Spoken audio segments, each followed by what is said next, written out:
This is our unusual funhouse time, a time when women are exhibitionists and the men are required to pretend they are nothing of the kind. This is another way of saying that we live in a time when all of us, particularly the remaining normal folks, are being gaslit. Provocations abound, and if you notice them or say anything about them, it will be taken as sure evidence that you are the one losing your mind.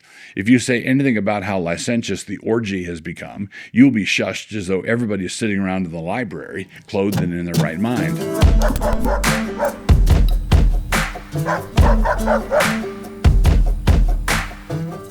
My point in this post is not, lest someone mistake my point, to do anything so simple as to cry immodest attire in women.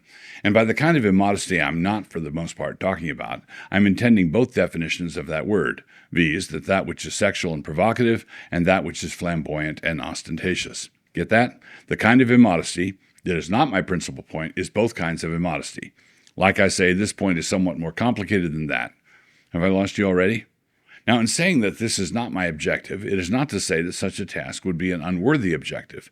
No, it would be absolutely fine as the occasion calls for it, and great writers have before now poured their considerable talents into the task.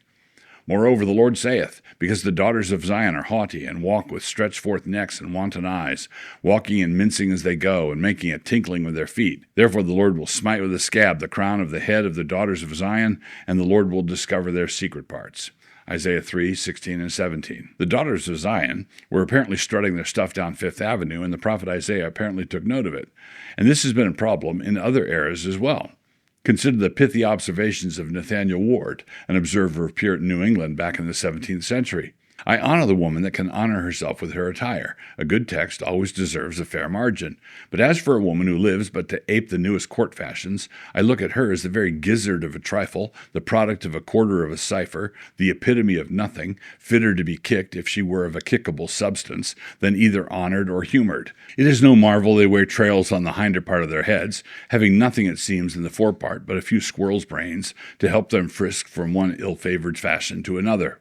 This is the kind of observation that today will get you labeled a misogynist.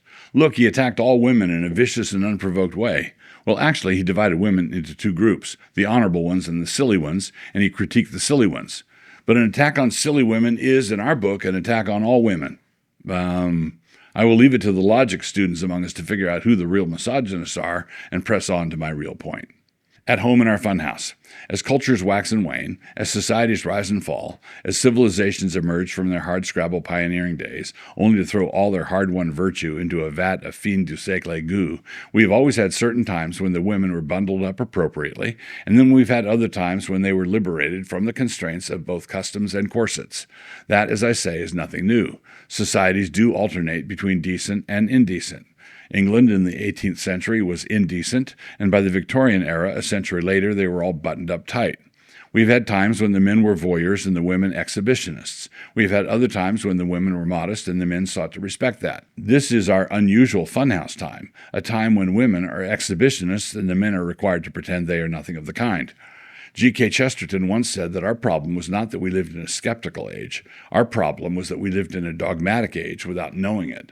The schizophrenic delusion that provoked Chesterton's jibe is the same delusion that has convinced our generation that we are sexually liberated when we are actually prudish. This is another way of saying that we live in a time when all of us, particularly the remaining normal folks, are being gaslit.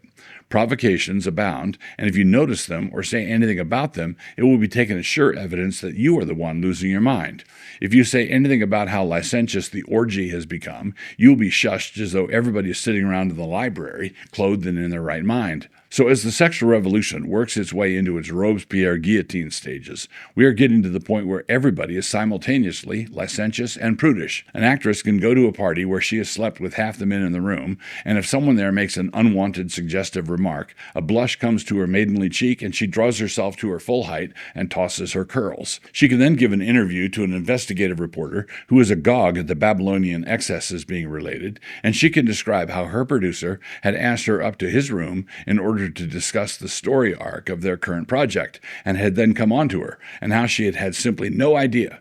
Never mind that she has in her contract a document that she signed her agreement to take off all her clothes for the camera if that same man had deemed it necessary in the cause of art. Art is a guy in the casting office, a lecher on the creepier end of things. If this were not November, this would be the place where a nuanced and most sensible qualification would have its very own paragraph. True to my word, I leave it entirely out. All the reasonable readers can guess what it would have been, and all the unreasonable readers would have ignored it anyway. Demanding a cloak of invisibility for public sin is not the same thing as privacy. A number of years ago, a married couple who worked for some institution, I think it was a hospital, did their own homemade porno flick, which they then posted online. This was discovered by someone, and both of them were fired. Thereupon, they turned around and sued the hospital for invading their privacy. Like a toddler hiding from everybody in the family by sitting in the middle of the living room floor and covering his eyes, there is a failure here to grasp the concept. And here's the concept. What is done in public can be seen. Suppose there's some church function or other, and one of the edgy church ladies wears something, or almost wears something, that is kind of outrageous. Too short, too tight, too loose. There are many options here, filling out additional meaning for the too in Me Too. Everybody in the room now knows more about her breasts than any of them were supposed to know. When she was dressing for the event, she was not exactly mulling over 1 Timothy 2:9, her most recent Bible memory verse. Likewise also that women should adorn themselves in respectable apparel, with modesty and self-control. No, that wasn't exactly on her mind. What was on her mind was tweaking the Puritans, showing that edgy church lady is not oxymoronic, demonstrating that some free spirits have not been stifled with all that Pauline theology, declaring to the world that she is marching to a different drummer. Now remember my point. It is not that one of the Puritans might eventually be provoked into saying something. Sure, that might happen.